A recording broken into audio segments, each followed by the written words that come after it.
Hello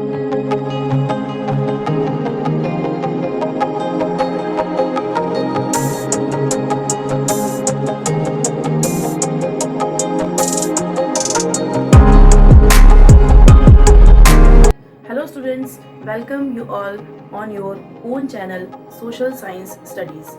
आज हम देखेंगे इसमें क्लास 9th का ज्योग्राफी का chapter 2 physical features of India. Physical features of India में हम हिमालयाज़ के बारे में पढ़ चुके थे, नदर्न प्लेन्स के बारे में पढ़ चुके थे। नेक्स्ट हमारा है कोस्टल प्लेन्स के बारे में देखेंगे। इसमें सबसे पहले हम इसके फीचर्स को देखेंगे, क्योंकि क्वेश्चन यही बनता है what are the important features of coastal plains. तो हम इसमें कोस्टल प्लेन्स के फीचर्स को पहले समझ लेते हैं। सबसे पहले ये जानना जरूरी है कि जो वेस्ट वाला पार्ट हमारा है, जो वेस्टर्न घाट है, वो कहाँ से कहाँ तक का है। वेस्टर्न घाट हमारा गुजरात से लेकर और ये कन्याकुमारी जो है वो तमिलनाडु का पार्ट है। तो गुजरात से लेकर जो कन्याकुमारी तक का पार्ट है, इस पूरे एरिया को हम वेस्टर्न घाट में इंक्लूड करते हैं। उसके बाद देखेंगे कि जो सबसे लंबी हमारी कोस्ट लाइन है वो गुजरात की कोस्ट लाइन है, और सबसे छोटी जो कोस्ट लाइन है वो हमारी गोवा की कोस्ट लाइन है। दोनों चीज़ें यहाँ पर मेंशन है। गुजरात की जो कोस्ट लाइन है वो सबसे लंबी कोस्ट लाइन है, और गोवा की जो कोस्ट लाइन है वो सबसे छोटी कोस्ट लाइन है।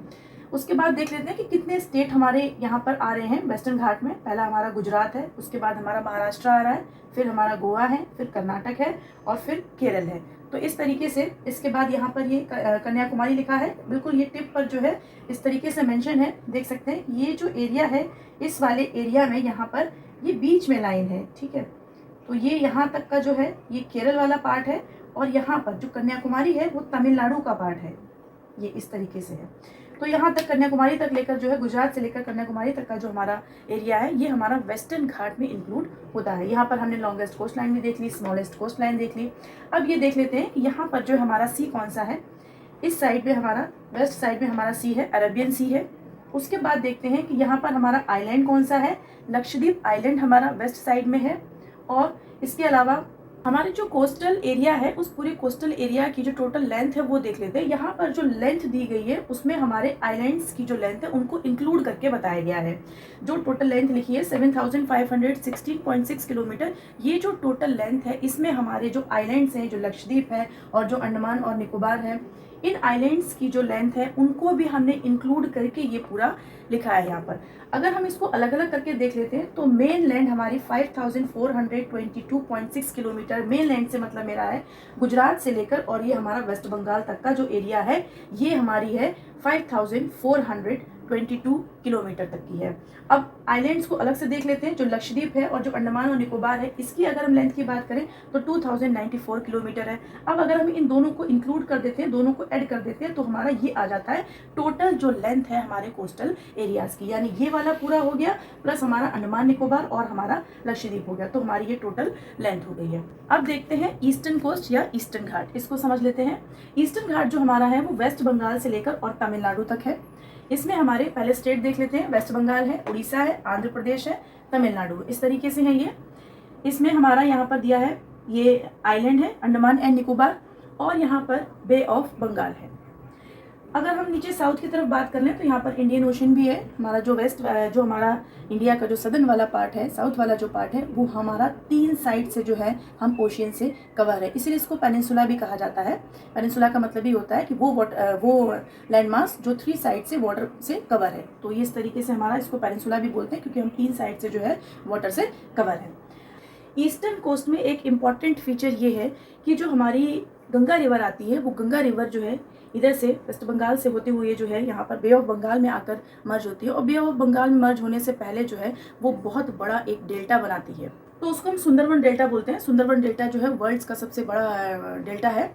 और इसकी एक इम्पॉर्टेंट बात यह है कि जहाँ पर जो गंगा रिवर जो है गिरती है, वहाँ पर उसको गंगा सागर भी कहा जाता है, जो एक टूरिस्ट प्लेस है। बहुत सारे जो टूरिस्ट हैं वहाँ घूमने के लिए जाते हैं। तो ये इसके कुछ इंपॉर्टेंट फीचर्स हैं। इस तरीके से इसको जो है हम कोरोमंडल कोस्ट भी बोलते हैं। ईस्टर्न घाट को कोरोमंडल कोस्ट भी हम बोलते हैं, और वेस्टर्न घाट को हम मालाबार कोस्ट बोलते हैं। तो इस तरीके से ये हमारे जो है वेस्टर्न कोस्ट और ईस्टर्न कोस्ट की जो कुछ फीचर्स थे वो कंप्लीट होते हैं। अब इसमें एक क्वेश्चन ये भी बनता है कि व्हाट आर द इम्पोर्टेंस और advantages of Indian coast line. जो हमारी इंडिया की जो कोस्ट लाइन है उसकी क्या इंपॉर्टेंस है, उसके क्या एडवांटेजेस हैं, तो ये एक बार देख लेते हैं। बहुत शॉर्ट में मैंने पॉइंट्स लिखे हैं। सबसे पहला है ट्रेड। जो हमारी कोस्ट लाइन है वो सबसे ज़्यादा इम्पॉर्टेंट रोल प्ले करती है ट्रेड में, क्योंकि जितना भी हमारा व्यापार होता है वो कोस्टल एरिया से ही होता है। क्योंकि कोस्टल एरिया पे क्या है, जितने भी हमारे पोर्ट बने हुए हैं वो सब कोस्टल एरिया पे ही है, जिसकी सपोर्ट से क्या है, हम आराम से जो है, जो हमारा ट्रेड होता है, हमें जो भी हमारी चीज़ें होती हैं उनको इम्पोर्ट कराना है, एक्सपोर्ट कराना है, तो वो बहुत ही आसानी से जो है वो यहाँ से हो जाता है। तो ट्रेड में सबसे ज़्यादा इंपॉर्टेंट रोल प्ले करते हैं हमारे ईस्टर्न और वेस्टर्न घाट्स। दूसरा है हमारा इंडस्ट्रीज़, जो बड़ी बड़ी इंडस्ट्रीज़ हैं वो भी यहीं पर, जो घाट्स हमारे हैं, घाट्स के आसपास ही बड़ी बड़ी इंडस्ट्रीज़ बनी हुई हैं। नेक्स्ट हमारा है एग्रीकल्चर। एग्रीकल्चर में बहुत इंपॉर्टेंट रोल प्ले करते हैं, क्योंकि यहाँ का जो टेम्परेचर रहता है वो बहुत ही अच्छा टेम्परेचर होता है, मॉडरेट टेम्परेचर होता है, जिसकी वजह से यहाँ कई सारी ऐसी फसलें हैं जो हमारे कंट्री से हमारे कंट्री से दूसरे कंट्रियों तक ले जाई जाती हैं। जैसे फॉर एग्जाम्पल जो है देख सकते हैं कि सबसे ज़्यादा जो यहाँ पर कोकोनट जो है वो कितना ज़्यादा इधर वेस्टर्न वाले घाट में कोकोनट की जो क्रॉप्स है वो बहुत ज़्यादा होती है। ऐसे अगर हम ईस्टर्न घाट की बात करें तो राइस है, चावल इस साइड में बहुत ज़्यादा होता है। तो एग्रीकल्चर में भी जो है हमारे घाट है वो बहुत इंपॉर्टेंट रोल प्ले करते हैं। फिर है फिशरीज़ को अगर देखें तो सबसे ज़्यादा वो भी घाट्स पर ही फिशरीज़ होती है। फिर है टूरिज्म के मामले में अगर देखें तो हमारी ईस्टर्न घाट और वेस्टर्न घाट बहुत ही इंपॉर्टेंट रोल प्ले करते हैं, क्योंकि यहाँ पर कई सारे ऐसे टूरिस्ट प्लेस हैं, बहुत सुंदर सुंदर यहाँ पर बीचेस हैं जिन पर लोग घूमने के लिए आते हैं। नेक्स्ट हमारा एनवायरनमेंट है। एनवायरनमेंट में भी जो हमारे घाट हैं वो अपना एक बहुत इंपॉर्टेंट रोल प्ले करते हैं, क्योंकि यहाँ का जो एनवायरनमेंट होता है एक तरीके का मॉडरेट यहाँ टेम्परेचर रहता है, और यहीं से शुरुआत होती है हमारे मानसून की। सबसे पहले जब मानसून आता है तो हमारे वेस्टर्न घाट पर ही आता है। तो फाइनली हमने यहाँ पर क्या देखा, हमने यहाँ पर दो अपने इंपॉर्टेंट क्वेश्चंस को पूरी तरीके से समझ लिया। पहला क्वेश्चन हमारा फीचर्स वाला था, what are the important features of the eastern Ghat और वेस्टर्न घाट्स, तो वो हमने देख लिया। उसके बाद सेकंड क्वेश्चन हमारा था, what are the importance and advantages of coastal plains, तो हमने वो भी पॉइंट्स देख लिए। इसके बाद भी अगर किसी को कोई डाउट लगता है तो वो कमेंट सेक्शन में आकर पूछ सकता है। Thank you.